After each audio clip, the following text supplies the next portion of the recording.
Bonsoir Arthur, bonjour à toutes et à tous, bienvenue dans Quelle Comédie, l'émission hebdomadaire consacrée à l'actualité de la comédie française. Je suis Béline Dola. Arthur Lenoir est avec moi et comme chaque lundi, Arthur filme, Arthur répond à vos commentaires en direct. Pour cette dernière émission de la saison avant notre retour, notre grand retour le 13 septembre, nous recevons Éric Ruff, administrateur général de la Comédie Française. Bonsoir Éric. Bonsoir Béline. Nous parlerons ce soir de la rentrée et de ce que la Comédie Française prépare pour 2022. Mais avant tout, faisons le point sur cette fin de saison si particulière, Éric. Il y a un mois exactement, vous retrouviez le public dans la joie, sinon l'euphorie avec la puce à l'oreille, mise en scène L'Île au bord, donnée salle Richelieu. Nous étions là en direct pour la première, suivi de la création du Bourgeois gentilhomme par Valérie Le Sort et Christian Eck, que nous recevions ici la semaine dernière. Et enfin, première le 30 juin dernier de Mais quelle comédie, un spectacle musical de Marina Hans et Serge Bagdasarian. Et puis, au Vieux Colombier, En attendant les barbares, musical au Studio Théâtre et les deux pièces des académiciens invités, Le temps de Rasmus Lindberg et Le roi s'amuse d'après Victor Hugo. Voilà pour cette fin de saison copieuse, oui, dense et un peu particulière.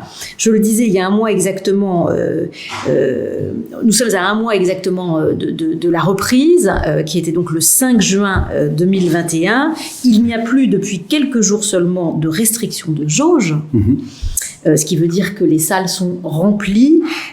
Comment va la troupe, comment va le public, et est-ce que l'euphorie perdure, Éric Ruff? Oui, je crois. C'est pas facile dans des conditions aussi inhabituelles d'avoir des repères. Alors la joie des comédiens de retrouver le public, la joie du public de retrouver les comédiens, ça a été une rencontre merveilleuse. Il y a des standing ovations en ce moment, notamment sur Le Bourgeois gentilhomme et sur Mais quelle comédie également. Alors, je ne sais pas ce qui provoque ces levées, ces applaudissements debout.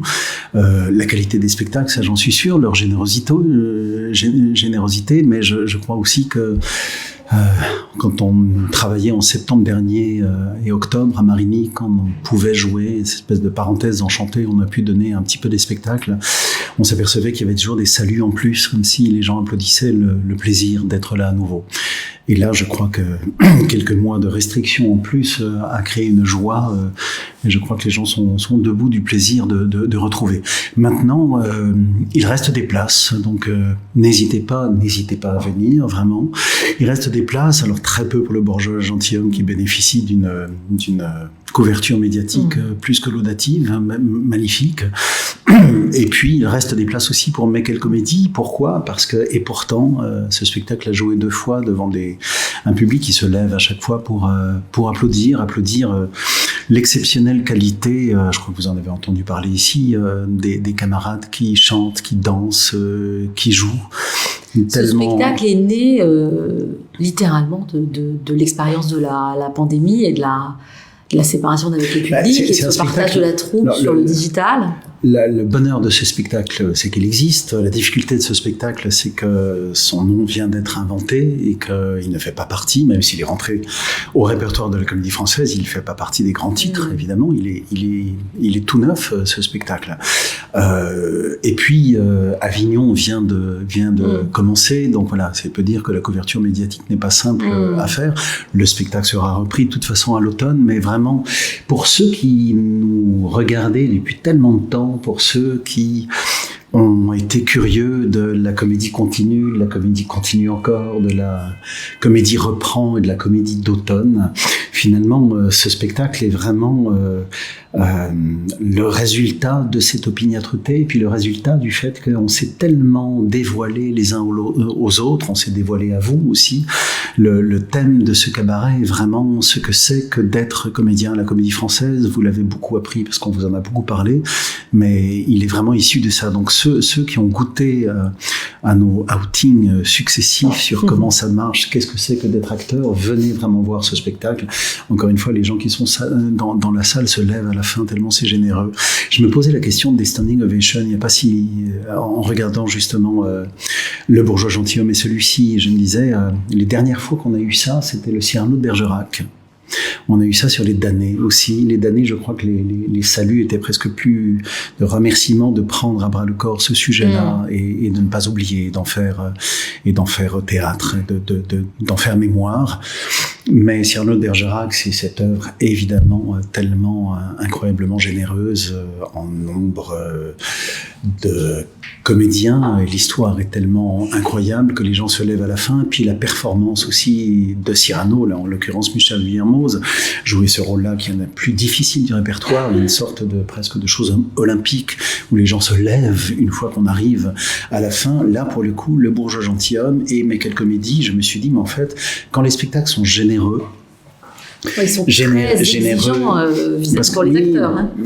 C'est exigeant. Ça chante et ça danse. Et Christian ça est un clown tellement extraordinaire et c'est une partition tellement dingue pour lui.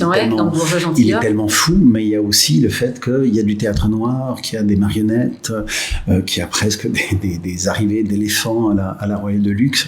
On a mis tellement de choses sur le plateau que les gens se lèvent pour remercier de cette vague de générosité. C'est la même chose pour Mes quelques comédies. Les gens se lèvent parce que voir les copains qu'on voit tellement régulièrement sur les plateaux, mais dans leur exercice premier, le théâtre, voir à quel point ils sont capables de chanter, de danser ensemble et de produire tellement de joie et puis en même temps de qualité. Ça fait du bien en ce moment. Donc, les cabarets, c'est une chose que la Comédie Française pratique régulièrement depuis longtemps. Qu'est-ce qui vous a décidé dans le projet de Marina Rand et Serge Bagdasarian de porter cela sur la salle Richelieu? Parce que c'est absolument pas... La salle Richelieu, ça veut dire que ça rentre au répertoire. Ouais. Donc l'enjeu est un peu différent de d'habitude.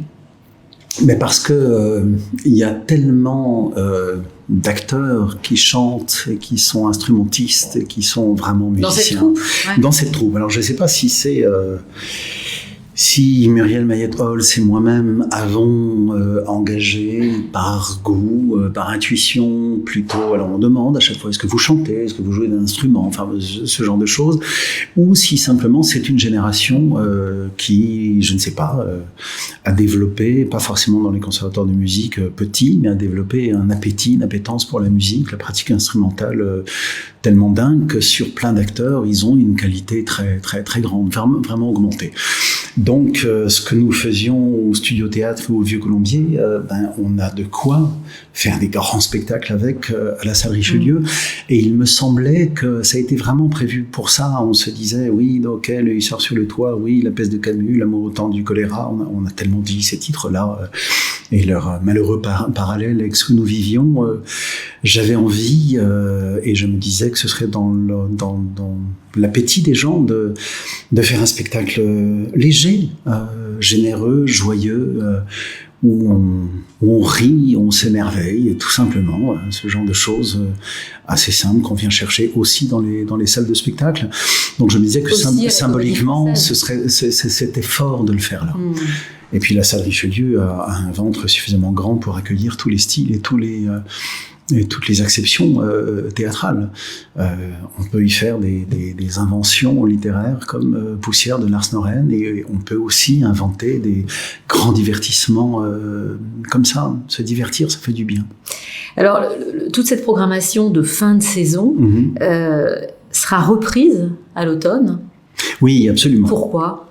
Mais parce que j'avais une double politesse à faire, d'abord au public, parce que les jauges ont été contraintes, et sur Le Bourgeois Gentilhomme, ce ne sera pas repris à l'automne, ce sera repris dans la saison Molière, donc dans la saison qui vient, mais tout le monde ne peut pas avoir de place, parce que c'est un gros succès, et que nous ne savions pas les 35, 65, 100%, à quel point ça allait être respecté ou pas, donc je voulais que tout le monde puisse voir ces spectacles qui ont été répétés dans le silence un peu inquiétant de nos salles pendant cette dure période. Vous écrivez avoir été souvent le seul spectateur de ces premières... Oui, sans applaudissements. Mais je disais ici que que certains comédiens avaient aimé répéter sans avoir l'épée de Damoclès de la première. Donc ce moment où tout d'un coup il faut choisir, il faut se préparer, il faut faire des choix. Certains ont un grand plaisir de rester dans le laboratoire, de pouvoir essayer jusqu'au bout. Et qui mettait une sorte d'échéance, c'était la date qui était prévue et c'était ma présence aussi. Il faut bien que je serve à quelque chose dans ce genre de cas. Et le fait que je venais tout d'un coup un petit peu valider le fait que c'était le temps de la première et qu'ensuite on reprendrait, on ne savait pas quand, et je m'étais engagé pour reprendre tous les spectacles. Donc l'autre politesse, c'est vis-à-vis des artistes qui, eux, ont envie de tremper le travail qu'ils ont fait dans un bain public généreux avec beaucoup de monde, et que le fait que ça marche ou que ça ne marche pas ne tienne pas à des conditions sanitaires, mais tienne à la qualité de ce qu'ils font, ou à la rencontre éventuelle, et jamais sûre et évidente avec le public et avec ce qu'il est en train de vivre et son goût du jour, etc. Donc je me devais, pour ces deux raisons, de replacer tous les spectacles à l'automne. Donc musical, donc je ne vous reparlerai pas parce que Ghislaine Lefebvre est venu vous en parler beaucoup. Vous parlez aussi d'En attendant les barbares, Camille Bernon et Simon Bourgade, qui sont venus, je crois, ici vous en parler magnifiquement. Donc le spectacle sera repris à l'automne aussi, ainsi que Mais quelle comédie, donc le grand cabaret dont je viens de vous parler sera repris aussi à l'automne. Voilà. Et donc le Bourgeois gentilhomme un peu plus tard, et nous y reviendrons. Donc cette saison d'automne, à la rentrée, également Les démons, d'après Dostoïevski, sous la direction de Guy Cassier, qui dirige, je ne suis pas sûre de prononcer correctement, la Tonel-Huis. Il y a beaucoup de consonnes et assez peu de voix. D'accord. C'est du flamand. Ça, oui. C'est ça. D'Anvers, c'est le théâtre d'Anvers. Voilà, la plus grande compagnie flamande. Ouais, absolument. C'est la première collaboration de Guy Cassier ici. Oui, absolument. C'est la première collaboration ici. Il démarre sur quelque chose de... Je l'ai rencontré, je me suis étonné la première fois que je suis allé voir son travail, il y a assez longtemps maintenant. J'y ai vu des acteurs que j'avais vus dans la troupe d'Ivo van Hove.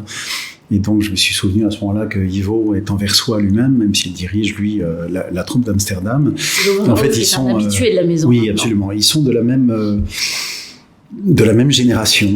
Pour le coup, ils ont démarré ensemble. Ils font partie de cette génération exceptionnelle d'artistes anversois qui ont donné tant d'artistes à la danse, au design, à la mode, au théâtre, au cinéma. Ils sont très impressionnants. J'avais d'ailleurs demandé à Guy Cassier qu'est-ce qu'ils avaient mangé quoi pour donner cette génération aussi géniale. Et il m'avait juste dit, mais en fait, les universités, c'est très petit, donc il n'y a pas beaucoup de lieux pour manger. Donc en fait, on mangeait tous ensemble, et à force de manger ensemble, on s'est échangé des choses. L'explication me paraissait un peu maigre, parce qu'il y a beaucoup de générations, peu de place pour manger, en fait. Mais peut-être que c'est assez juste, notamment parce que comme Ivo, d'ailleurs, c'est des gens qui sont extrêmement pointus sur les mélanges des genres, comment un geste plastique peut intégrer un spectacle de théâtre, comment... la vidéo, comment la vidéo intègre la dramaturgie au théâtre, et c'est vrai que Ivo et Guy sont des maîtres là-dessus. Avoir de la vidéo au théâtre, mon Dieu, on le voit tellement que de temps en temps, on se félicite d'avoir enfin un spectacle sans vidéo ou sans un chef, mais de temps en temps, certains artistes l'utilisent d'une façon tellement pertinente que c'est une évidence absolue. Et cette génération-là, et Guy notamment, j'avais vu... Les Bienveillantes de Jonathan Liddell, qu'il avait fait notamment avec un des acteurs, son nom m'échappe, mais un acteur extraordinaire d'Ivo, qui fait l'aller-retour à chaque fois entre les deux compagnies. Et donc j'ai vu le travail de Guy, je l'ai rencontré, j'étais assuré encore une fois de ce compagnonnage avec Ivo, et on s'est entendu très vite, et c'est lui qui m'a proposé de faire un montage sur les démons, les possédés, Dostoïevski, absolument. D'ailleurs, c'est aussi, alors je ne sais pas pourquoi, le multiculturalisme peut-être de la Belgique fait que toutes les notions de radicalisation, toutes les notions politiques, d'intégration, etc., sont des notions extrêmement sensibles, et les artistes de cette génération-là, ils pensent avec un œil extrêmement ouvert, scrupuleux, ils veulent en faire quelque chose. Qui résonne. Absolument. avec l'époque. Et donc pour lui, voilà, les démons, il y voit évidemment ce combat entre les pères et les fils, ce combat de génération de ces pères qui ont tellement théorisé la révolution, qui sont devenus des révolutionnaires de salon, et de ces jeunes gens qui ne veulent pas de cet héritage et qui malheureusement tombent à force de radicalisation et de violence dans des bras très peu scrupuleux. Il y a évidemment plein de reflets et en même temps Guy comme Ivo sont des gens qui ont un vrai goût de la dramaturgie, bien sûr, mais aussi du costume, du spectacle. Il y a des costumes, c'est une merveille absolue ce qu'ils sont en train de faire. C'est en cours de répétition. Oui, absolument. Mais tout ce dont je vais vous parler, je vais essayer d'être précis. En même temps, cette précision est totalement volatile parce que le travail, c'est ça qui est beau. Je rencontre les artistes, on se met d'accord sur des équations, et puis ensuite, l'intelligence d'un spectacle évolue. Ça louvoie, ça part, ça s'agrémente d'autres choses avant même la rencontre avec les acteurs, et quand les acteurs sont là, ça prend encore d'autres dimensions. Donc certaines fois j'ai beaucoup parlé d'un spectacle et je vois un résultat qui n'a pas grand chose à voir avec ce spectacle-là, mais c'est un voyage. Là, ils sont en répétition actuellement, ils sont en train Ils viennent d'arriver au plateau aujourd'hui. Aujourd'hui, c'était le premier essai au plateau. Donc, oui, on revient à une chronologie un peu habituelle. Ça fait du bien de revenir à une chronologie habituelle. C'est que le spectacle de la rentrée se répète toujours un petit peu en amont des congés d'été. Donc, ça se répète toujours en juillet. D'ailleurs, on aime bien participer à ce spectacle-là parce qu'il y a tout le mois de août, où on s'arrête. Et puis, on reprend très rapidement les répétitions au plateau au mois de septembre, avant une création qui est toujours fin septembre. Et on aime bien parce que cet arrêt permet une maturation des idées, des choses très différentes, alors que la plupart du temps, lorsque les spectacles sont dans la saison de façon normale, on commence les répétitions, on ne les arrête pas jusqu'à la première. Donc on n'a pas cette respiration et de temps en temps on gagne incroyablement de maîtrise, de compréhension, de lâcher sur les spectacles parce qu'on est obligé de les abandonner quelque temps. Alors la Cerizay, qui est l'autre création de l'automne. De l'automne, ça fait partie, ça fait partie des spectacles que j'ai eu la chance de voir. Alors celui-là, il a eu le temps d'infuser un petit peu. Il a eu le temps d'infuser, absolument. Alors répéter la Cerizay dans un théâtre déserté, c'était presque trop bien, je veux dire, sur le papier. Et c'est vrai que c'est une des équipes qui a eu beaucoup de bonheur à ce travail-là. Encore une fois, d'être dans une liberté, dans un temps qui s'écoulait d'une façon presque tchécovienne, j'allais dire malheureusement, une adéquation entre le temps de répétition et le sujet qui était assez beau. Et puis la Cerizay est un basculement de monde. On quitte un monde pour arriver dans un autre, avec des gens qui ne l'ont pas vu venir et qui sont totalement stupéfaits, et avec des gens qui, eux, le maîtrisent totalement, avec les violences des constats, etc. Absolument. Donc, je l'ai vu, ce spectacle qui est magnifique, et c'est Clément Hervieux Léger. Ouais. Je ne vous présente pas Clément, qui est un des grands metteurs en scène maison. Ça paraît réducteur de dire ça, mais c'est d'autant plus juste chez Clément, qui n'est pas réduit à la maison. C'est quelqu'un qui fait une grande carrière de mise en scène à l'extérieur. Et notamment, le plus beau des spectacles que j'ai vu de lui, à mon goût, à mon sens, c'est Les Derniers Jours du Carnaval. Je ne sais pas si je cite exactement le titre, de Goldeny, qui était au Bouffe du Nord. Et je l'ai vu il n'y a pas si longtemps. C'était d'une merveille absolue. Tout l'art de Clément, d'une organisation d'une telle précision qui paraît un geste d'un naturel fou, la mise en scène collective, enfin pas collective, mais comment collectivement il place les choses pour qu'on se fasse prendre. C'est un art qui lui vient. Il a de hautes références, Clément, évidemment, un compagnonnage avec Patrice Chéreau, ou dans l'organisation de l'espace, je reconnais chez lui cet art-là, magnifique. Et puis il y avait dedans, c'était un jeune peintre qui dessine des modèles pour des tissus et qui part à Moscou. Il est tellement doué que les marchands moscovites l'appellent et il doit quitter Venise. Et il y a un adieu à Venise absolument magnifique. Et il part et à Moscou. Et on entend évidemment Irina des Trois Sœurs dire à Moscou, à Moscou, à Moscou. Et c'était une préfiguration. Goldeny a fait une révolution dans son pays, comme Tchekhov a fait une révolution théâtrale dans son pays. Donc il y avait une espèce de passation de l'un à l'autre. Et au terme de ce spectacle, on en a parlé avec Clément, et on a parlé de la Cerizay immédiatement. temps et on va être très heureux de le présenter. Il dit faire usage du répertoire comme un bien commun qui nous permet d'élargir notre vision de la société. C'est une cerisée un peu politique que vous montrerez? Non, je crois qu'il l'entend. Ça lui permet de nous pencher sur la société, sur l'art social. C'est ça qu'il voit dans le théâtre. Clément. Alors, j'ai pas exactement ça, la référence en tête, mais c'est plus comment les gens vivent. Alors, Tchekhov qui dit pourquoi ne vivons-nous pas comme nous pourrions vivre? Parce qu'il a une des paroles fondamentales de Tchekhov. Fierce a une parole testamentaire, pratiquement comme ça, à la fin de la cerisette. C'est Tchekhov et l'âme humaine et l'âme sociale. Ce qui nous définit. Clément en est, que ce soit chez Molière, chez Goldoni, chez Tchekhov, il en est un des grands chercheurs, des grands artisans.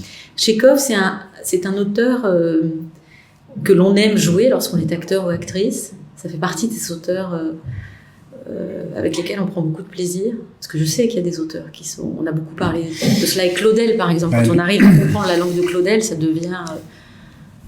Est-ce que Tchekhov fait partie de cette famille-là d'auteurs On adore s'entendre dire qu'on est un acteur tchékovien. Je n'osais pas vous poser la question en ces termes. En fait, Tchekhov est un auteur extrêmement important pour les Français. Alors, je ne vais pas les fouiller, qu'est-ce qui rapproche l'âme russe de l'âme française, etc. Peut-être plus pour les Français que pour les Russes, ça je n'en sais rien, mais ne pas avoir travaillé Tchekhov au conservatoire ou dans les écoles, ce serait comme une faute de goût. C'est comme s'il fallait en passer par là. Tchekhov pour aussi... une raison technique, c'est une mode?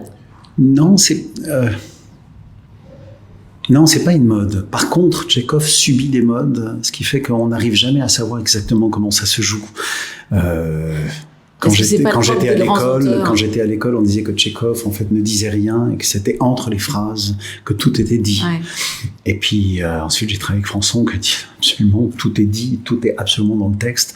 Donc j'adore aussi ces matières qui sont des matières pédagogiques en soi, sur lesquelles on peut tout essayer. C'est un rapport à l'âme, à la mélancolie, c'est un rapport à la violence aussi, c'est un rapport au destin que Tchekhov décrit de manière extraordinaire. Tchekhov est celui qui raconte des petites histoires et qui arrive à les rendre absolument universelles. On s'y reconnaît absolument. Donc, il est vrai qu'on aime beaucoup. On aime beaucoup jouer Tchekhov. Puis c'est le grand répertoire. Il y a des jouer Vania, jouer Sonia, jouer Platonov. On rêve de jouer ça un jour parce que c'est des matières à jeu, c'est des matières littéraires magnifiques. Alors, à Noël, reprise d'un autre grand succès, on parlait du grand succès du Bourgeois gentilhomme, Fanny Alexandre, adapté du film de Bergman par Julie Deliquet, qui est aujourd'hui directrice du Gérard Philippe à Saint-Denis. Ça, c'est une reprise et c'est un spectacle qui a eu un grand succès l'année dernière ou il y a 2 ans. Oui. Et puis au Vieux Colombier, enfin, parce que je crois que ça fait partie des créations qui ont été beaucoup répétées en attendant d'être jouées et qui n'ont pas pu l'être. 7 minutes, ouais. Vous pouvez nous en parler, Maëlle Poésie? Maëlle Poésie, absolument. 7 minutes, c'est un texte de Stefano Massini, qui est directeur du Piccolo Théâtre, et qui écrit un texte d'une efficacité redoutable, une sorte de thriller syndical, j'allais dire. 7 minutes, c'est l'histoire d'une usine. D'ailleurs, ça a été tiré d'un fait existant, l'usine Le Jabi, il y a quelques années. Et c'est une usine tenue que par des femmes dans laquelle des ouvrières de tous âges et de toute origine attendent leurs représentantes qui arrivent d'une discussion avec la direction, parce que l'usine est censée fermer peut-être, des licenciements sans doute, en tout cas une grande angoisse sur le destin de ces femmes. Et la représentante, qui est une des les plus anciennes, arrive en disant « on est toutes gardées ». L'usine vient d'être achetée et ne licencie personne. Soulagement total, mais il y a 7 minutes. L'histoire du titre, la direction demande que nous réduisions nos pauses de 7 minutes. Incompréhension, stupeur, on ne comprend pas. Premier réflexe, moi si je garde mon boulot 7 minutes, je m'en fous, ça fera une clope en moins, j'aurai moins de cancer, super, très bien, etc. Puis petit à petit, les plus anciennes disent attention, parce que 7 minutes plus 7 minutes plus 7 minutes plus 7 minutes, en termes de capacité de travail que nous donnons à nos patrons, est-ce que ça se paye, est-ce que ça se paye pas, est-ce que c'est normal, méfions-nous, est-ce que c'est pas un sabot rentré dans la porte qui va s'augmenter, devenir chaussure de ski, qu'est-ce que ça veut dire que cette chose-là? Voilà. Et tout l'intérêt de ce thriller, c'est qu'il y a un vote à bulletin secret où on accepte ou non cette proposition. Et au moment du résultat, ça s'arrête, on ne saura jamais. Mais il y a de grands mouvements de je vais dire oui, je vais dire non, et c'est une étude sociologique absolument magnifique sur l'âge de ces femmes, leur sentiment d'appropriation, non au lieu dans lequel elles travaillent, leurs origines aussi. C'est extrêmement bien et c'est magnifiquement écrit. C'est un théâtre de femmes, c'est un théâtre social. C'est un théâtre social, ça c'est sûr. C'est un théâtre de femmes parce que c'était une usine de femmes et qu'il y a 11 comédiennes. Qui font des soutiens-gorge, parce que c'était le jabi, je crois que c'est jamais dit dans la pièce, mais c'est des sous-vêtements. Ouais, absolument. Ouais. Je crois que dans le texte, elle n'en parle pas. Non. Il me semble. Le jabi, c'est les sous-vêtements, absolument. Alors, oui, non, tout à fait, je vous le confirme. Je suis pas idéalisée par Arthur non plus sur ce coup-là. Au studio théâtre, Hansel et Gretel, d'après les frères Grimm, mise en scène à Rose Martin, nous l'avons reçu dans cette émission. Alors, je ne me souviens plus si ça a été joué ou ça n'a pas été joué, en fait. Est-ce qu'on l'a reçu juste au moment où, et puis tout a fermé? On va perdre nos auditeurs si on finit pas au Vieux-Colombier. On n'a pas fini le Vieux-Colombier, allons-y. On était au Vieux-Colombier, donc 7 minutes. Ensuite, je crois, si je ne me gourre pas, c'est donc la reprise d'En attendant les barbares, voilà, exactement, qui est jouée actuellement. Voilà, ici. Et ensuite, c'est... Attendez. On va faire référent. Alors, ensuite, je l'ai. Moi, j'ai ce que nous disons. Sans famille. Sans famille. Et voilà, sans famille, évidemment, Léna Bréban. Pardon. Vous avez, En attendant les barbares. Voilà. On est sur une pièce, on en a parlé ici, qui parle entre autres de la violence, une pièce très sociale avec 7 minutes, et un spectacle pour enfants. Oui, pour les fêtes, ça c'est super. C'est l'alternance. Léna Bréban, qui est une metteuse en scène, qui s'est spécialisée, l'air de rien et presque sans le vouloir, dans les spectacles pour enfants, qu'elle a beaucoup fait. Et c'est notamment pour ça que je l'ai choisi. Elle avait fait un spectacle qui s'appelait Verte, qui était absolument magnifique, qui est magnifique, je crois qu'il est en tournée encore.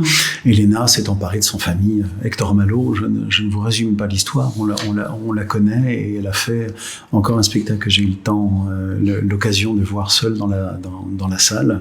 Voilà, un spectacle très beau pour les enfants, avec un carrousel, énormément d'images, des marionnettes. Voilà, c'est tout ce qu'on attend de ce type de théâtre. Elle le fait magnifiquement. Et avec un joli Sans famille est un roman initiatique. Donc c'est toujours très très beau de suivre le destin de ce gamin. Voilà. Le Vieux-Colombier. Donc, le Vieux-Colombier, nous avons fini avec le Vieux-Colombier. On était au studio. Mais moi, j'étais Rose Martin. Voilà, avec Rose Martin, absolument. Que nous avions reçu pour son adaptation d'Hansel et Gretel, etc. Encore un spectacle que j'ai vu tout seul. Voilà. En fait, on aurait pu faire un film là-dessus, je pense. Sur tous ces spectacles que vous êtes allés voir seul. Ouais, mais ça a été...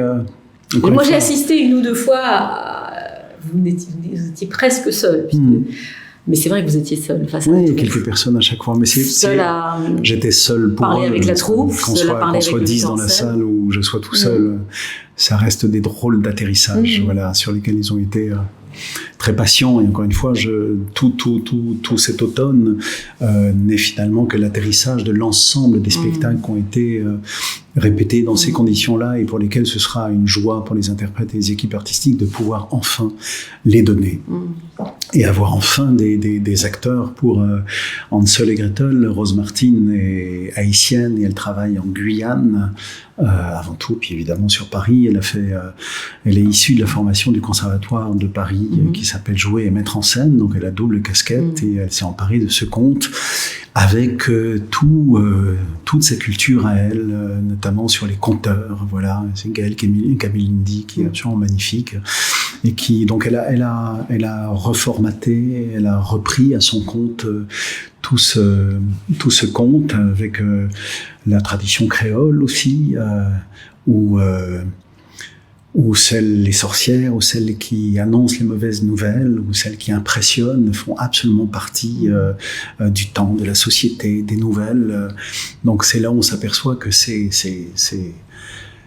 livres d'enfance qu'on a tellement avec des images qu'on retient toute sa vie comme ça, on a l'impression que c'est les nôtres, et on se dit c'est mondial et c'est dingue à quel point c'est universel. C'est universel et c'est dingue à quel point les gens s'en emparent avec leur tropisme dans leur culture, et c'est assez magnifique de l'observer. Alors Gaëlle Camilindi, je reviens juste sur lui, c'est vrai qu'il est dans Hansel et Gretel. Il est dans tout. Il est dans tout, en fait. C'est ça l'histoire. C'est qu'en ce moment, il est dans le music hall, il est dans le Becquet Comédie, et il est dans le Bourgeois Gentilhomme. Ouais, absolument. Voilà, et c'est sa première fois, cette première expérience intense de l'alternance. C'est ce qu'il est venu nous dire il y a quelques semaines. On y passe tous, c'est une sorte de bizutage. Et Françoise Gillard lui disait, t'inquiète pas, c'est jour après jour. Il ne faut pas se projeter. Johan Gaziorowski fait la même chose en ce moment. Il est dans tous les spectacles. Mais c'est une vraie ivresse. Ils sont jeunes. Ils ont l'énergie. Et il est normal qu'on les bizute. Et puis, on est fatigué au moment où on le fait. Mais ensuite, ça reste des périodes magnifiques dans le souvenir. Je le dis toujours, mais arriver au théâtre et ne pas savoir ce qu'on va jouer, parce qu'on est sûr de toute façon qu'on va jouer, et savoir précisément ce qu'on joue 10 minutes après en ouvrant le placard avant de mettre son costume, c'est une joie dingue. Notez que pour 2 jeunes pensionnaires, juste avant, on les a vus juste avant, c'est vertigineux. Juste avant de jouer. On les a vus juste avant qu'ils rentrent dans cette session intense de 3 pièces. Et ils étaient quand même... Mais oui, parce que c'est un luxe absolu. Et ce luxe de travail, tout d'un coup, qui n'est pas toujours le même à la Comédie Française, mais il y a des moments de grande contraction, comme ça, où on est dans tout. Voilà. D'ailleurs, là, ils se disent, je suis dans trop de choses, et dès qu'ils auront moins de choses, ils vont venir dans mon bureau, me dire, mais alors, qu'est-ce qui se passe? Je joue plus rien. Je dis, non, tu joues encore beaucoup de choses, mais tu as énormément joué. C'est juste un petit peu moins, et c'est bien pour ta santé. Mais sur la notion du jeu, c'est extraordinaire, c'est des choses d'enfance. On aurait dit que j'étais un clown, que tu étais la journaliste, on aurait dit que j'étais l'administrateur, on peut faire l'inverse aussi, ça se décide au dernier moment, et ça c'est formidable. Alors au Studio Théâtre également, autre salle, enfin même salle mais autre ambiance, Sarah Kane. Oui, absolument. Simon Delétang, qui était jusqu'à peu, qui est encore pour quelques semaines, je crois, directeur du Théâtre du Peuple à Bussan. Simon, dont j'ai vu le travail beaucoup et dont j'ai toujours admiré la clarté et la profondeur en même temps. C'est un scénographe aussi magnifique. C'est lui, Anéanti. C'est une pièce qu'il a extrêmement troublé à la lecture. Il l'a lu quand ça a été traduit, donc il y a de longues années. Il était très jeune, puisqu'il a absolument. moins de 40 ans. Ça a changé tout dans sa lecture du théâtre, dans son désir de ce métier. Donc c'est vraiment quelque chose de fondateur chez lui. Puis il n'avait jamais réussi finalement à le faire. Il me l'a proposé, on a dit oui. Alors cette pièce traîne une réputation d'une rare violence, parce que c'est violent. C'est une pièce violente. En même temps, ça n'est pas plus violent qu'Échille, qu'Euripide, que tous les tragiques grecs. Sarah Kane en est presque une digne fille, héritière, absolument. Dans la plus grande description de la violence du monde, il y a aussi de la poésie, il y a aussi de la possibilité d'amour. C'est d'ailleurs ce que Simon voit, que dans la plus grande violence, il y a toujours... Je viens d'aller voir un spectacle magnifique à l'Odéon d'Alexander Zeldin, celui qui avait fait Love, qui s'appelle Amour, Charité. J'ai plus le titre, où c'est exactement le même principe que dans des lieux d'une grande précarité. Il y a toujours quelque chose qui existe quand même. Le regard de Simon est magnifique. Sarah Kane, elle a écrit 5 pièces, je crois. On peut la comparer à Amy Winehouse. Elles ont eu le même destin tragique et en même temps une espèce de fulgurance dingue dans leur carrière, dans leur talent, et je pense que Sarah Kane va être jouée encore extrêmement longtemps, de même que Amy Winehouse va être écoutée pendant très longtemps aussi. Voilà. Studio Théâtre. Alors, cette saison, j'espère qu'on n'a rien oublié au Studio Théâtre. Ben, on reprendra juste après à nouveau Musical, absolument, qui sera de juste à la fin. Et puis il y a deux choses, absolument. Et il y a deux petites choses dont je peux vous parler, parce qu'on reprend ce qu'on appelle les paradoxes. Pour ceux qui étaient coutumiers de la comédie continue, on en a présenté pas mal. C'est lorsque des journalistes interrogent un des acteurs de la troupe sur sa pratique, sur ses études, sur sa carrière, en gros, et tout ça sur un fond bleu d'un ciel de Constable avec quelques oiseaux qui volent sur place.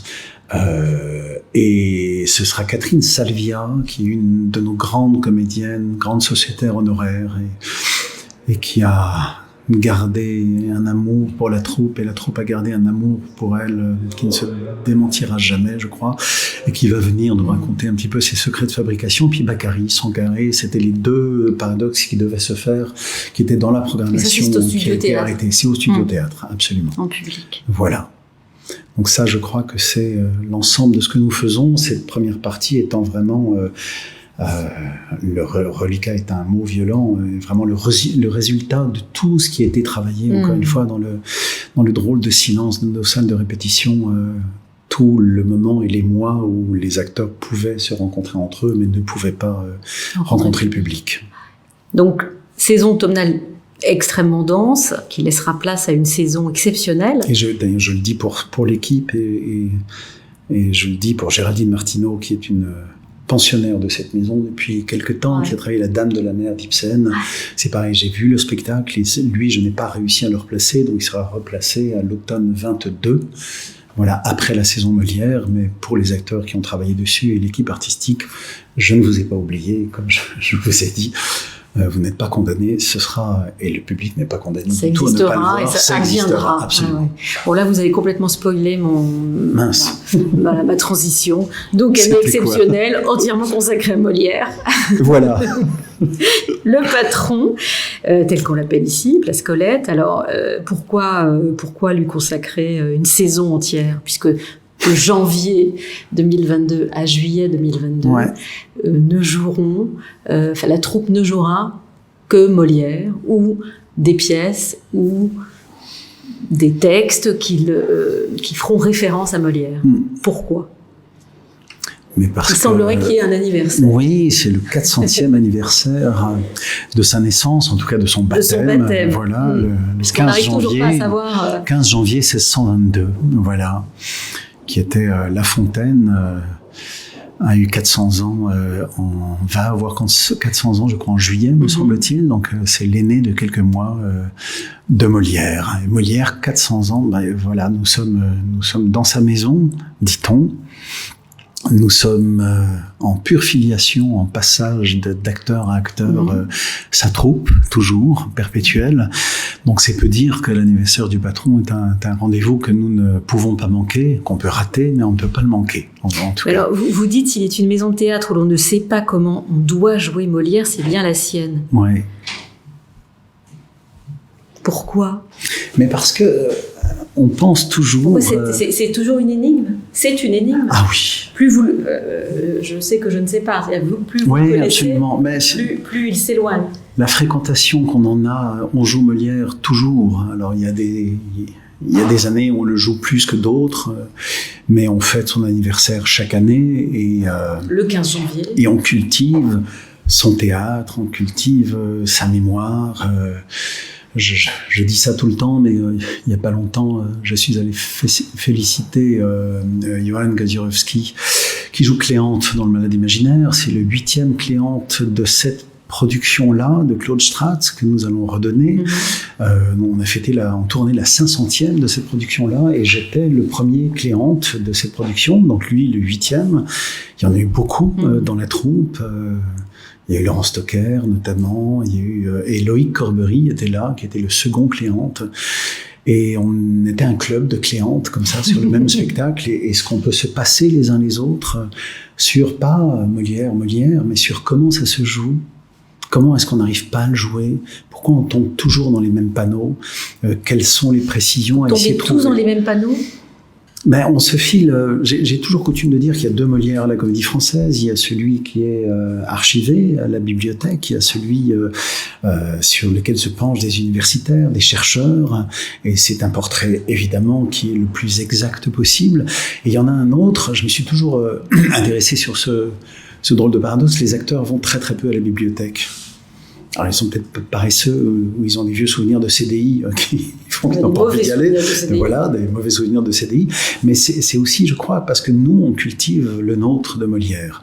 Et ce Molière-là, alors il n'est pas très exact, mais en même temps, c'est comme si on se filait des outils mécaniques, comme si on était sous-marinier dans un truc qui s'appelle Molière et qui passe à travers le temps, qui passe à travers les océans.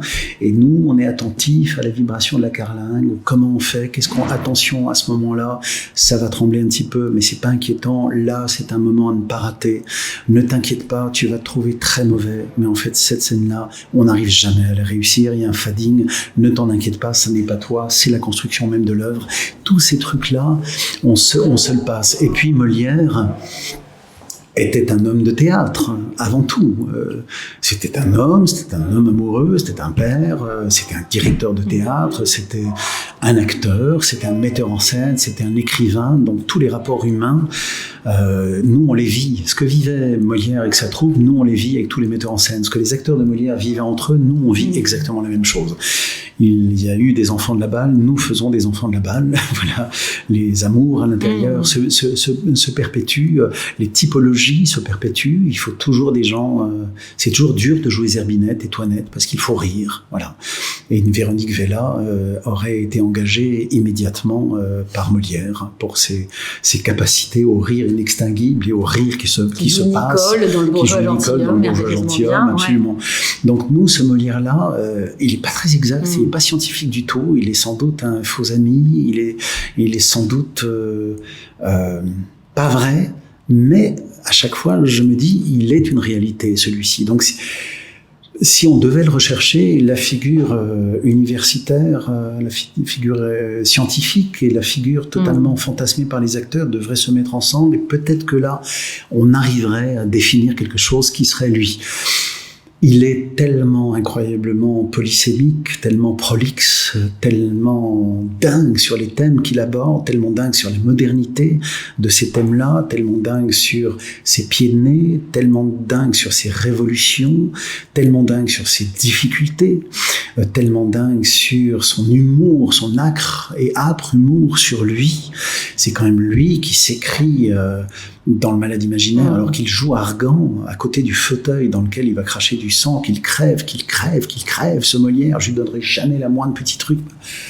C'est un abîme de réflexion que quelqu'un s'écrive lui-même ce genre de choses, qu'il écrive l'impromptu de Versailles, le critique de l'école des femmes, où il devance même. Il critique sa propre œuvre. Oui, c'est comme si moi j'écrivais des critiques au Monde, Télérama, etc. Je les envoyais avant en disant je préfère vous laisser écrire parce qu'au moins elles seront exactes ou je sais pas trop quoi. C'est même sur le métathéâtre, sur le fait il a tout inventé Molière. Au jeune metteur en scène qui me dit oui mais moi j'ai l'habitude de travailler. Ben c'est quand on tourne autour, c'est quand on décrit quelles sont la manière de faire. On pense que c'est chaque génération, on pense toujours qu'on a inventé quelque chose. J'ai de jeunes metteurs en scène qui, de temps en temps, me disent « mais c'est très dur pour moi de quitter mon collectif ». Et à chaque fois, je lui dis « mais tu vas rentrer dans un autre ». La Comédie Française est le collectif le plus ancien du monde. C'est un collectif, une coopérative d'acteurs. C'est que des gens qui se connaissent et qui vont réagir extrêmement vite à ce que vous dites. Vous inquiétez pas, cette réactivité, cette connaissance, ce côté corps, vous l'aurez. Et le fait de faire des spectacles sur je ne jouerai pas Platonov, mais je raconte quel a été le casting de mon spectacle dans Platonov, et puis ensuite ce qui s'est passé en coulisses pendant que ça jouait. Voilà, de temps en temps, on a beaucoup de spectacles qui sont autour de l'œuvre et pas l'œuvre elle-même. Molière, ce sera le cas cette année. Molière l'a fait, et ce sera le cas cette année, absolument. Mais de temps en temps, on dit qu'il n'a pas tout écrit, Molière. Qu'il n'a pas tout écrit. Soupçon de Corneille. On a besoin d'un peu de mystère. On dit ça de Shakespeare, mais c'est surtout que de temps en temps, quand les figures sont tellement l'œuvre est d'une diversité tellement incroyable qu'on peut douter Est-ce que quelqu'un a un cerveau tout aussi incroyablement profond et en même temps capable de faire des divertissements, des blagues de carabin, d'aller chercher chez les Italiens absolument partout, de faire ces révolutions-là? Est-ce que ça peut être un seul homme? Moi, je pense que oui, mais j'adore ce doute. C'est un doute sur la qualité. On se dit, c'est pas possible, c'est surhumain de faire tout ça. C'est cette polysémie qui fait qu'il résiste à tout, au temps, la langue qui change, parfois mise en scène désastreuse. Il a été quand même abîmé, aux insultes. On continue à penser que c'est un très mauvais auteur, à la vulgarisation, à la célébrité. Certaines de ses tirades sont célébrissimes. Ça peut abîmer un auteur, ça. Qu'est-ce qui fait qu'il résiste et que vous lui consacriez, au-delà du fait que c'est pas le saint patron, le patron, 6 mois de programmation? C'est un grand... C'est ce que vous venez de dire, c'est-à-dire que c'est un grand auteur, c'est un génie. Regardez sur... Quel autre auteur pourrait relever ce défi? 6 mois de programmation. Shakespeare, évidemment, Hugo, évidemment, il y en a, mais Molière, alors est-ce que c'est pas, on dit que c'est un acteur comique prodigieux qui avait des fantasmes de tragédie, que de temps en temps on lui disait c'est mieux quand t'es drôle. C'est mieux quand t'es drôle. Voilà. De temps en temps, les carrières contrariées font des richesses absolument dingues. J'ai souvent remarqué que, par exemple, les très grands professeurs sont pas forcément les meilleurs acteurs. En fait, on est un très grand professeur quand on a cerné quelle était la difficulté pour soi, et donc on arrive totalement à l'expliquer aux autres. Et de temps en temps, les plus grands comédiens sont généralement des gens pour qui c'est tellement facile qu'ils sont infoutus de l'expliquer, de comment ça se fait. Donc peut-être que les auteurs contrariés sont une prolixité dingue à cause de cette chose-là. 6 mois, c'est rien, parce qu'on va pas tout donner en 6 mois. Il y a 33 pièces, je crois, on va en donner 25, je crois, quelque chose comme ça. J'ai pas exactement tout compté. On va en donner beaucoup.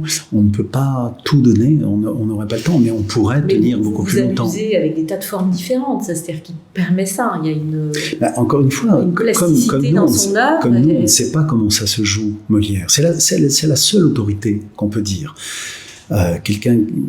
Dire oui, je ne sais pas jouer Molière, et qu'on nous dise vous avez qu'à le travailler pour savoir, on le travaille toujours, tout le temps. Et le moindre acteur de cette maison en a joué 10, 15 dans des rôles extrêmement différents. L'a traversé, et dans des directions très différentes, et dans des esthétiques très différentes, dans des pensées très différentes. Molière provoque un nombre... J'ai cette anecdote qui est très, très, très rapide. J'ai eu la chance de jouer dans le Don Juan qu'avait mis en scène Jacques Lassalle, et on l'a joué à New York.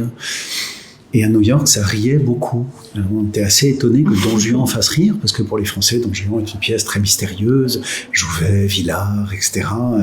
Est-ce que c'est un athée, ou est-ce qu'au contraire, c'est quelqu'un qui veut une telle rencontre avec Dieu, une espèce de combat, donc c'est une croyance encore plus grande que la foi. On hésite, on écrit des thèses. Aux États-Unis, les gens riaient, et je me souviens que va, je te le donne pour l'amour de l'humanité, quand Don Juan croise le pauvre, et qu'il veut le faire jurer, jure et je te donnerai ce louis d'or, et que le pauvre dit, j'ai même mieux mourir de faim, il dit va, je te le donne pour l'amour de l'humanité. À New York, les gens riaient. Parce que, sans doute, pour eux, Molière est avant tout le Molière de Tréteau, le Molière italien. On l'a joué quelques semaines après en Pologne, dans un silence. Et c'était dingue, parce que nous, on jouait exactement la même chose, et on a l'impression que ces deux peuples-là, et d'ailleurs, quand on voit ça, on dit la mondialisation n'a pas totalement tout gagné non plus, il reste des caractères comme ça. Et en Pologne, on avait l'impression qu'il y avait éventuellement une réponse après cette réplique. Donc, c'est pour ça que Molière est joué dans le monde entier. Regardez les affiches de Molière, tapez Wikipédia, affiches de Molière, il n'y a pas un pays qui échappe. Donc je pense qu'il est... il a tout écrit, il a tout inventé. La blague, d'ailleurs, ça se voit, il manie ça extraordinairement. Je pense qu'il devait, lui, développer un théâtre qui se masquait pour que le message puisse passer sans qu'on puisse l'accuser. D'ailleurs, la grande thématique de Molière, ce n'est pas à vous que je parle, c'est au maître que je dis. C'est comment j'arrive à dire quelque chose à vous, comme si tout d'un coup, je vous disais des choses sur les journalistes, Béline, que je ne pourrais pas supporter. Mais c'est pas à vous que je parle, parce que vous, non, mais les autres, voilà, cette charge-là, Molière le fait tout le temps, parce que les gens qui le dénonçaient étaient dans la salle. Donc, il a été obligé de masquer tout le temps et de développer des capacités de détournement, et notamment le rire. Je me pète je fais le clown, je loupe une marche et je tombe, ha ha ha, et boum, il fait passer son message derrière. C'est d'une efficacité redoutable. Et encore maintenant. Donc les gens viennent voir Molière parce que c'est un classique Larousse, parce qu'il faut le montrer aux enfants, etc. Mais Molière est tellement plus puissant que cette réputation-là. Alors ensuite, il faut réussir les spectacles, évidemment. Et étonnamment moderne, hein, le bourgeois gentilhomme, pas l'adaptation, la mise en scène de Valérie Le Sort et Christian Hec, il y a quand même des tirades, on se demande si ça va être réécrit. En réalité, ça ne l'est pas, c'est parfaitement authentique. La langue est presque contemporaine, parfois. Oui, alors elle est pas si compliquée à comprendre, cette langue-là. Elle est difficile à jouer, elle est difficile à retenir. Pas mal de gens qui... Non. La prose de Molière est pas facile à dire. Oui, elle est pas facile à dire. Mais ce qui est moderne, c'est le sens. C'est jamais ce qu'on en fait. C'est jamais le costume qu'on porte. C'est jamais le décorum qu'on a mis autour qui tout d'un coup fait qu'on comprend parce que oui, c'est moderne, etc. C'est le sens.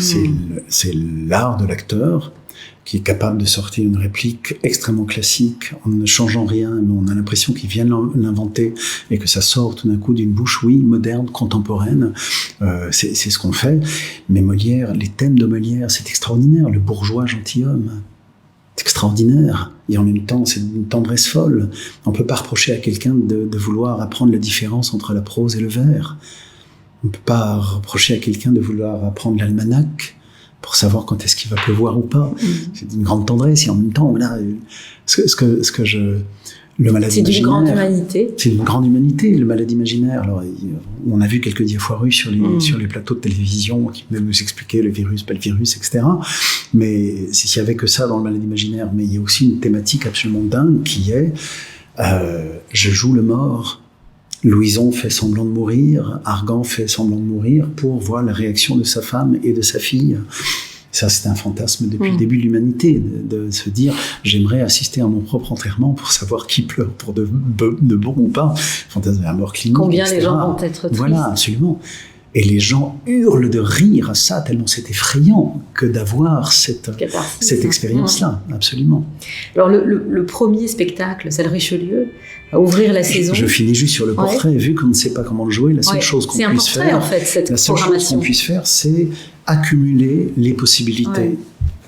Tout ce qu'on peut faire, on ne finira pas, mais tout ce qu'on peut faire avec Molière. Je rêve que les gens sortent de cette saison en se disant « je n'ai aucune réponse ». Mais cet auteur est fascinant, de richesse et de possibilités. Voilà. Je crois qu'on n'est pas du tout là pour donner une réponse, que Molière se jouerait comme ça ou comme ça. Encore une fois, cette fréquentation, j'ai tellement joué Molière, je ne saurais pas indiquer comment ça se joue. C'est une question que je peux vous poser, une question personnelle. Vous êtes entré en 93, pensionnaire. Ouais. Ça fait un moment, ce compagnonnage dure depuis quelques années. Ouais. Votre Molière, chacun doit avoir son Molière. Mon Molière à moi, celui que j'ai pu jouer?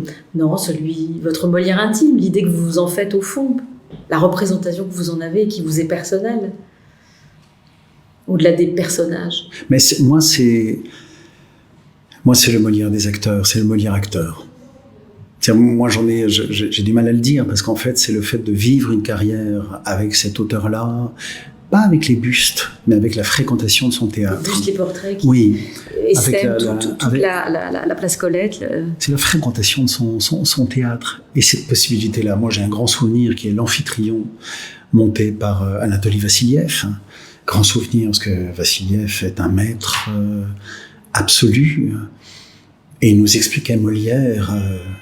avec une rudesse russe assez dingue. Et je me souviens qu'il nous avait dit cette chose-là magnifique, d'ailleurs que je pourrais redire maintenant. Il nous avait dit « Vous, les Français, vous ne savez plus monter Molière ». Et pour faire passer la chose, il nous avait dit « Par contre, vous savez mieux monter Tchekhov que nous maintenant ». Voilà. Et j'aimais beaucoup cette histoire que, tellement empesée par l'histoire de l'interprétation des pièces de Molière, on n'arrivait plus à en découvrir le simple effet et qu'un étranger qui arrive et pour qui Molière est un grand auteur, mais au même titre que Shakespeare ou Dostoïevski, révèle des fois des choses qu'on n'ose, et puis secoue aussi ce Molière, dont on sait d'ailleurs que c'est pour ça qu'on doute de ses écrits, parce qu'il a pratiquement rien laissé de sa main. Donc ce qui a été laissé, c'est des éditeurs, c'est des acteurs, c'est des scribes, c'est Lagrange, etc., où on peut toujours douter de tout. Et en même temps, c'est cette figure multiple, mystérieuse.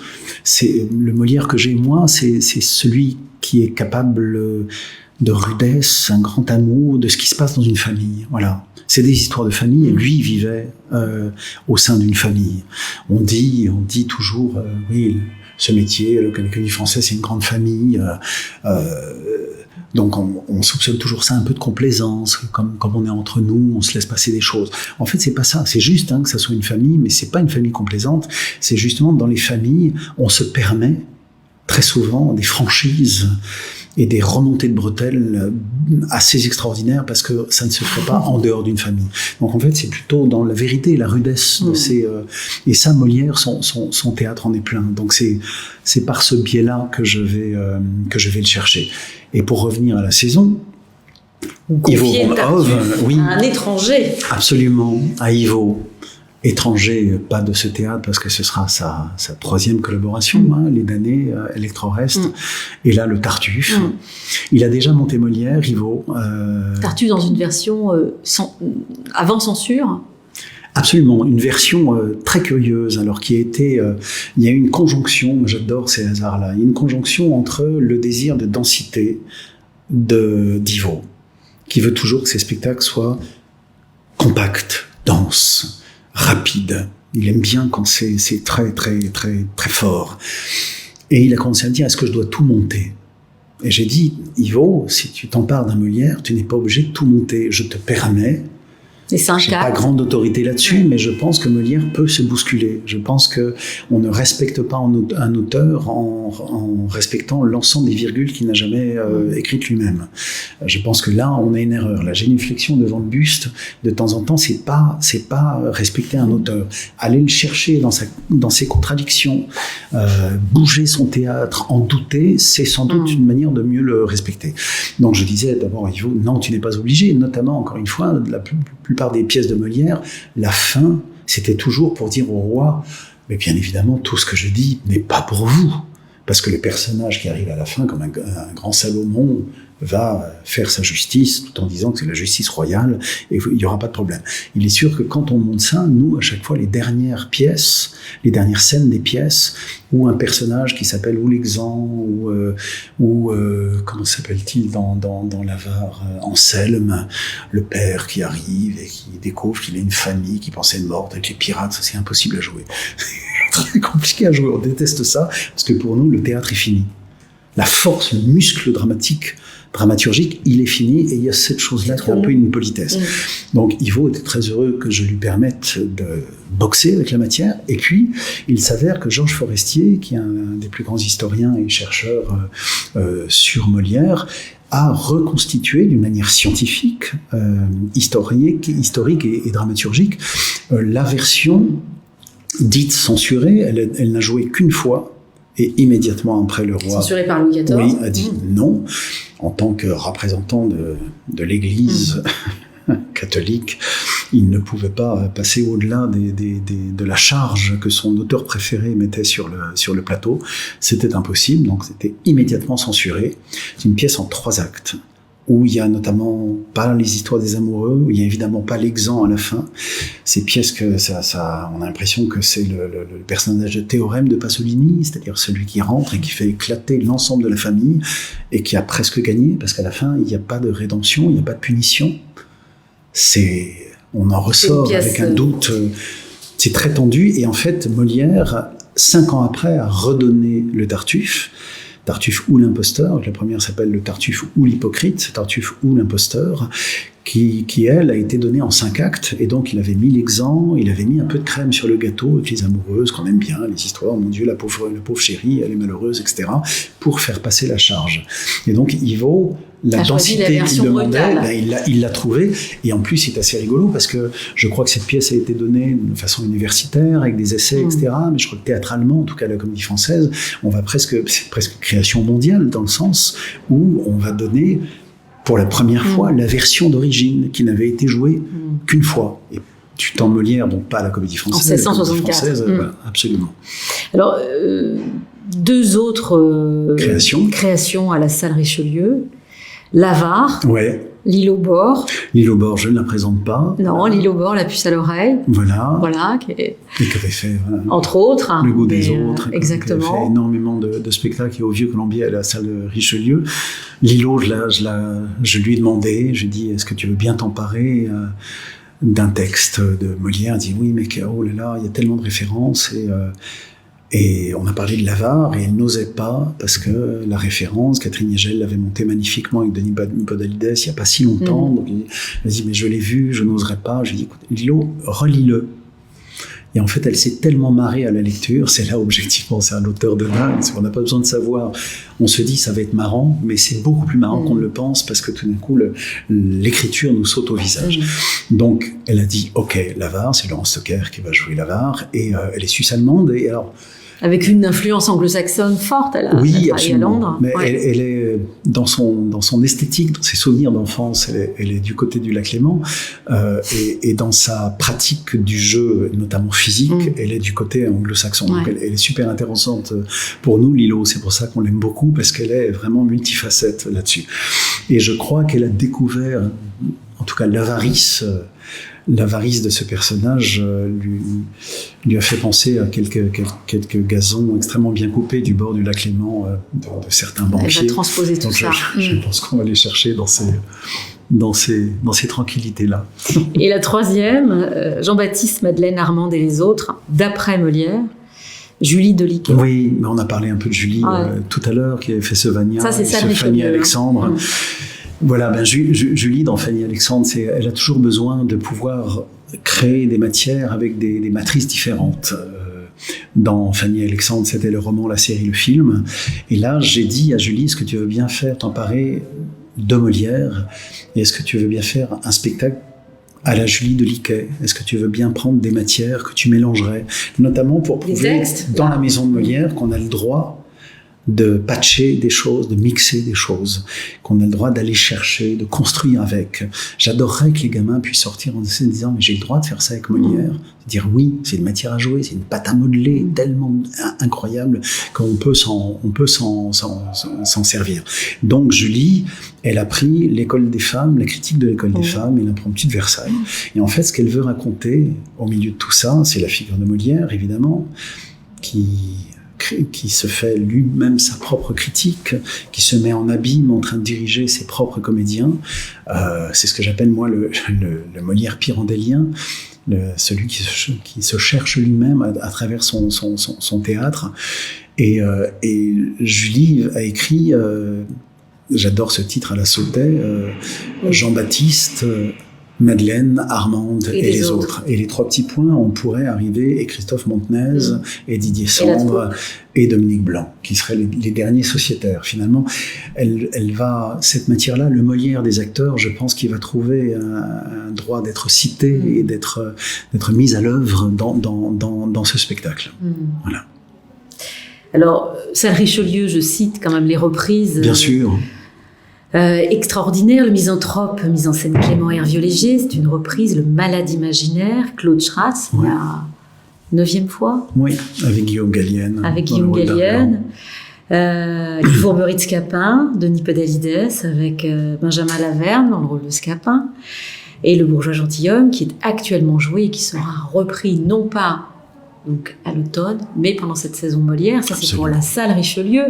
Le Vieux Colombier, alors il y a un Don Juan à l'os. Ici, à la salle Richelieu, encore une petite chose. Non, je vous le dirai après. Je le dirai après. Au Vieux Colombier. Emmanuel Domar. Un Don Juan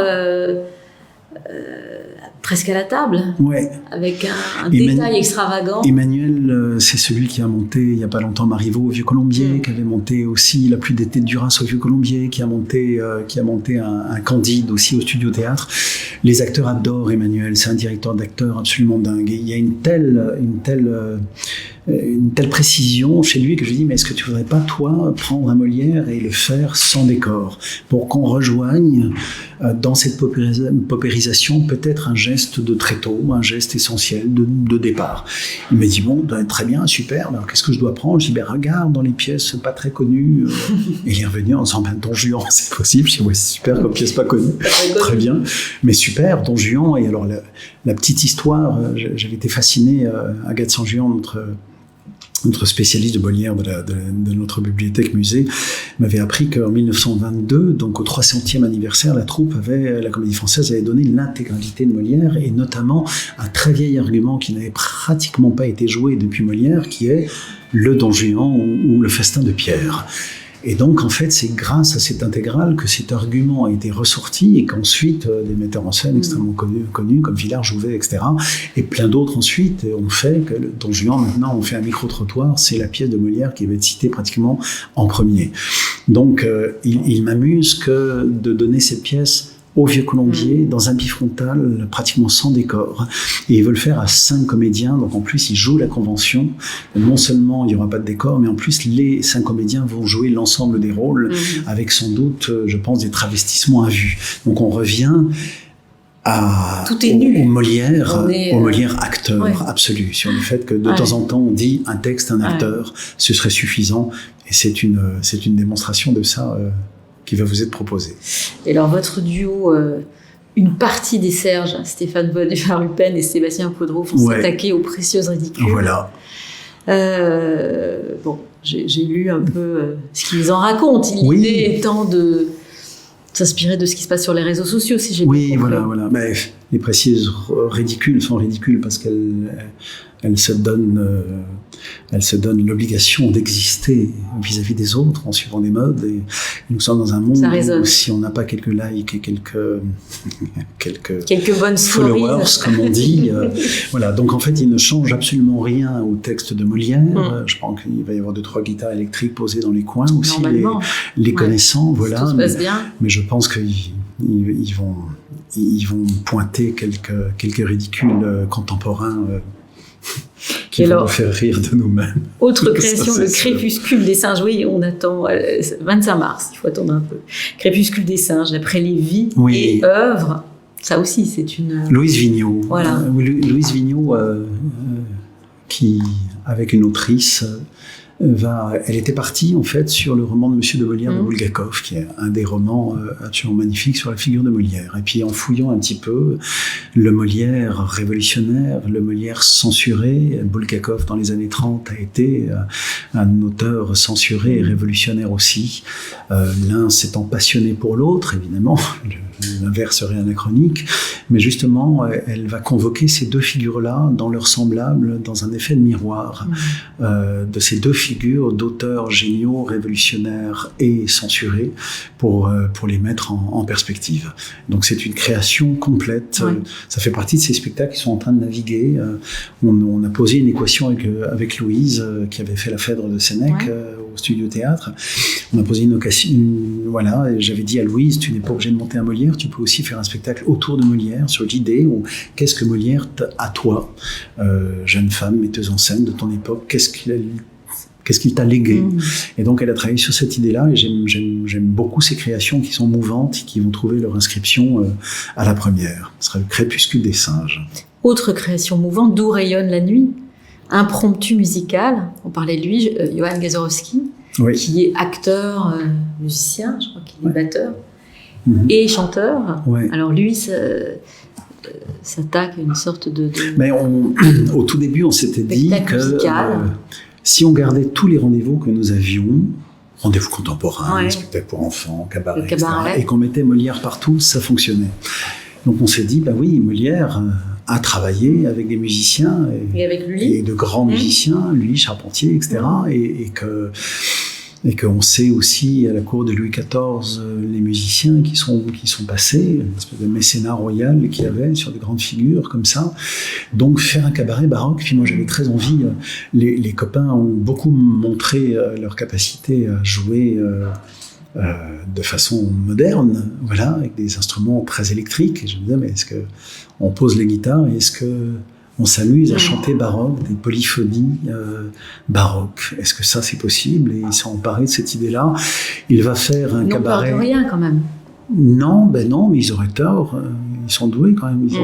Ils se plantent pas souvent, donc non. Puis ça les intrigue, ça les intéresse, ça les intéresse. J'ai dit à Johan, sens-toi libre. Tu peux réinventer ce que c'est que le baroque pour toi.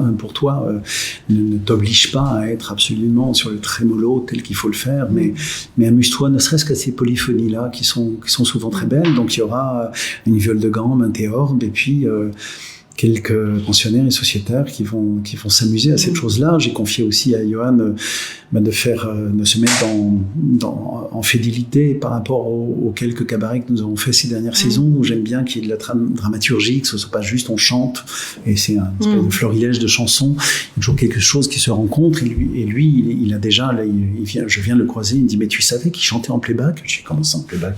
Il me dit, mais oui. Ben oui, il y avait des gens qui chantaient en coulisses et les acteurs faisaient semblant de chanter.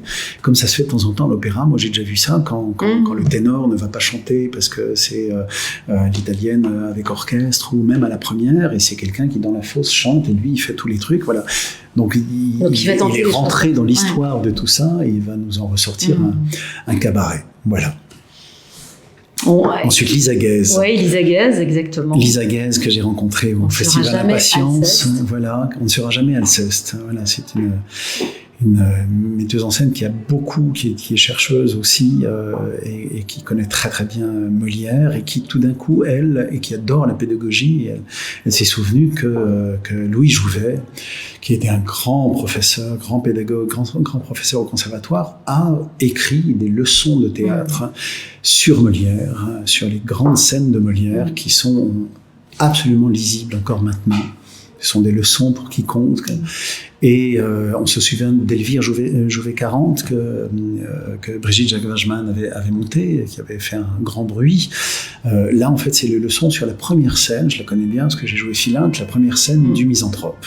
Philinte Alceste, qui est une des scènes d'exposition les plus longues, mais les plus belles. Et donc, il a fait des leçons de théâtre. Et ce que j'aime beaucoup dans ce que Lisa a fait, c'est que logiquement, c'est Jouvet et deux jeunes comédiens du conservatoire.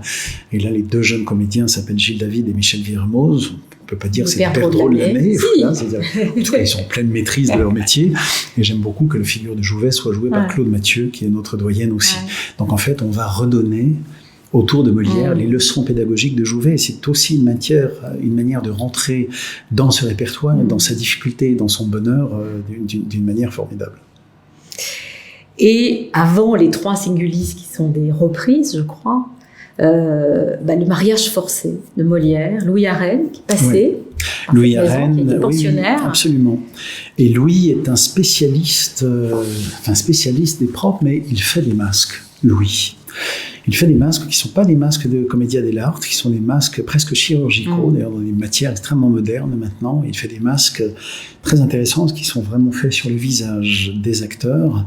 Donc c'est très troublant, parce qu'on peut penser au début du spectacle que les gens n'ont pas de masque, et en même temps ils ont une inexpression qui est très troublante, et on découvre au bout d'un moment... Troublante, vous voulez dire flippante? Ouais, troublante et flippante, les deux. Donc comme je le savais, spécialiste de ça, pour ceux qui l'ont vu, Lucrèce Borgia, tous les masques de Lucrèce Borgia ont été faits par Louis. Et donc je lui dis, il y a une tradition de jeu masqué chez Molière aussi, il avait une fascination pour les Italiens, donc est-ce que tu veux bien t'emparer d'une des pièces, le mariage forcé, et donc il va la faire masquer avec ses copains du conservatoire, Gaël Gamelindi, on en parle beaucoup, Benjamin Laverne, notamment. Très bien. Alors, il y a encore beaucoup de choses. Il y a peut-être qu'il serait intéressant qu'on parle de ce programme à la table en public, qui est peut-être une des rares vertus de ce confinement. Vous avez, si on doit trouver des éléments positifs. Oui, c'est l'exercice qui a été le plus aimé par la troupe. Le théâtre à la table. Oui, le premier confinement les a un peu épuisés de raconter leur métier, de ne pas pouvoir le faire. Là, on pouvait se voir, mais pas rencontrer le public. Donc le théâtre à la table, je ne vais pas vous expliquer, on en a fait 28. La démonstration de l'intérêt a été faite et les acteurs ont beaucoup aimé ça. Donc, avec comme plus de 3 millions de spectateurs en quelques mois. Donc, j'ai reçu beaucoup de courriers, je vous en remercie, si jamais ce sont les vôtres. J'ai reçu beaucoup de courriers de gens qui se réjouissaient du fait qu'on puisse reprendre une activité traditionnelle, mais qui se disaient, et moi, qui ne suis pas à Paris, qui me suis habitué à ces rendez-vous, est-ce que vous allez continuer à penser à moi ou pas? Bon, l'émission avec Béline va continuer, l'université théâtrale va continuer aussi, puis on vous donne des rendez-vous pour la saison Molière où ce théâtre à la table va continuer. Moi, ça me permet, alors on va en faire 4 au Vieux-Colombier et 4 au Studio Théâtre. Ça me permet, je crois que j'ai les titres qui sont ici, on va lire un théâtre à la table, Georges Dandin, Sganarelle ou Le Cocu imaginaire, Le Sicilien, L'amour peintre, Monsieur Poursognac, Le médecin volant, Les femmes savantes, La comtesse d'Escarbagnas et Amphitryon, c'est-à-dire les grands titres de Molière mais que nous n'avons pas pu mettre en œuvre pour des questions de temps et de production, et puis les pièces en un acte, donc 4 au Vieux-Colombier, 4 au studio, et en fait moi qui ai eu le privilège de diriger quelques théâtres à la table, mais de temps en temps d'en être le témoin avec vous Béline, vous vous en souvenez, d'avoir un écran témoin, un casque, d'avoir la précision du son de ce qui était en train d'être enregistré, de prendre le sentiment de ce qui se passait en direct dans la salle et de voir sur un écran témoin un gobo, comme on dit au cinéma, de voir le montage que faisait Clément Gobert, est une expérience absolument fascinante.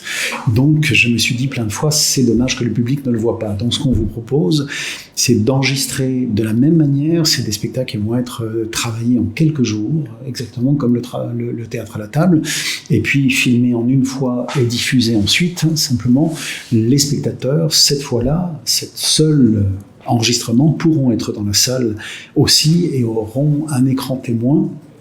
Donc vous pourrez voir ce qui se passe sur le plateau et en même temps le montage en direct et puis une qualité de son. C'est comme si on vous proposait de rentrer dans le ventre de la baleine, d'être des jeunesses multiples de comment on arrive à fabriquer la chose. Et donc ça, c'est toute une part qui va être numérique aussi et qui répond donc à la fidélité que nous devons avoir envers tous ceux qui nous ont regardés, soutenus et qui ont apprécié nos programmes. Et puis en termes de mission de la Comédie Française, il serait absolument absurde que nous ne continuions pas ça, parce que vous êtes quelquefois empêché géographiquement et le rayonnement de la Comédie Française est une des missions. Quand je dis rayonnement, c'est pas au sens soleil de Louis XIV, c'est en termes d'aller chercher ceux qui peuvent être intéressés partout où ils habitent. Donc ça, c'est une mission. Pédagogiquement aussi, on va continuer. Donc ça, c'est une chose. Et il y aura au cinéma. Il y aura aussi une diffusion au cinéma, et pour cette partie-là numérique, il y a aussi ce qu'on va appeler l'illustre grenier. Vous le savez, pour ceux qui connaissent bien la Comédie Française, on fait, logiquement, quand les saisons sont traditionnelles, on fait à la coupole de la Comédie Française des lectures d'acteurs. Ça va continuer, ces lectures d'acteurs-là, devant 100 personnes, voilà, dans le confinement, le confinement douillet, pour le coup, de la coupole de la Comédie Française. Donc les acteurs vont lire, mais ce sera que des textes sur Molière.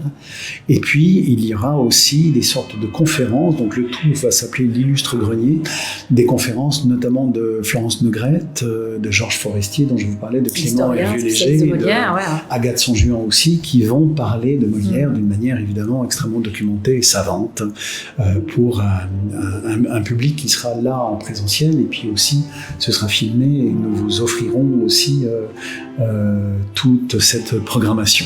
Et puis nous continuons notre... On entend les débuts du bourgeois gentil. Ça, c'est Nicolas Verdier, là, qui répète une de ses phrases. Il la répète pour ne pas la louper au moment. Monseigneur, voilà. Nicolas Verdier, notre académicien. Voilà, absolument. Et donc, j'en étais à Pâté Live. Nous continuons notre belle aventure. Ça fait 6 ans, je crois, que nous travaillons avec Pâté Live. Vous connaissez le principe. Ils viennent filmer une représentation à la salle Richelieu en direct, qui est diffusée dans 300 salles de cinéma en France et dans les pays limitrophes. Et ensuite, ces films sont redonnés toujours dans les salles de cinéma, ce qui est un luxe absolu, regarder un film dans une salle de cinéma, c'est toujours mieux, sont redonnés notamment au public scolaire et puis redonnés au public généraliste aussi. Et donc nous sommes ravis parce que nous allons faire un direct le 15 janvier, donc on va démarrer par un direct. Heureusement qu'on a fait plein de théâtre à la table en direct parce que ça fait peur le direct, mais bon, on va le faire le 15 janvier, donc grâce à Pathé Live. On va lancer la saison, c'est le jour de l'hommage à Molière en plus, et puis ils vont également filmer l'avare, ils vont également filmer le bourgeois gentilhomme, et puis on va donner un Molière que nous avons filmé dans des conditions qui n'étaient pas naturelles pour Pathé Live parce qu'il n'y avait pas de public, parce qu'on ne pouvait pas, c'était après le second confinement, mais nous avons enregistré Le Malade imaginaire également pour pouvoir le donner à Marigny. Voilà. Je crois avoir à peu près tout dit. J'ai l'impression, monsieur l'administrateur général. Écoutez, voilà, nous n'avons peut-être pas pu... Arthur me faisait de temps en temps des grands signes en disant que le temps passe. Arthur, voilà. Dites-nous s'il manque des choses. Je suis pas désolé de cette présentation parce que il y a beaucoup de titres. Là, il y a 15 créations, il y a 8 reprises, 8 théâtres à la table, donc il fallait que je vous en parle un petit peu. Et puis, on a été tellement sevrés de part et d'autre du rideau de théâtre que je veux bien prendre un petit peu de votre temps. J'imagine que vous en serez contents parce qu'on va se rattraper. Et ça, on en est tous d'accord. Voilà, écoute, le mot de la fin. Je vous invite à vous renseigner sur tous les canaux d'information de la Comédie Française, parce que si nous n'avons pas été exhaustifs, en tout cas, toutes les informations y figurent, notamment pour réserver vos places. Je vous rappelle que du mardi au samedi, de 19h à 20h, les dernières lectures de La Recherche du temps perdu de Proust, enfin, jusqu'au 17 juillet, la troupe aura tenu sa promesse. Bien sûr, les représentations salle Richelieu, Studio Théâtre et au Vieux-Colombier, avant la trêve estivale le 25 juillet. Arthur Lenoir et moi-même vous donnons rendez-vous le 13 septembre, même heure, même lieu, avec la même joie et le même plaisir. Ce sera sûrement vous, Éric, le 13. Voilà, excellente semaine et splendide été à tous avec la Comédie Française. Et je me permets de redire, venez voir, mais quelle comédie, ce serait trop dommage, parce que ce spectacle est magnifique. C'est un baume nécessaire et c'est un vaccin sans rendez-vous.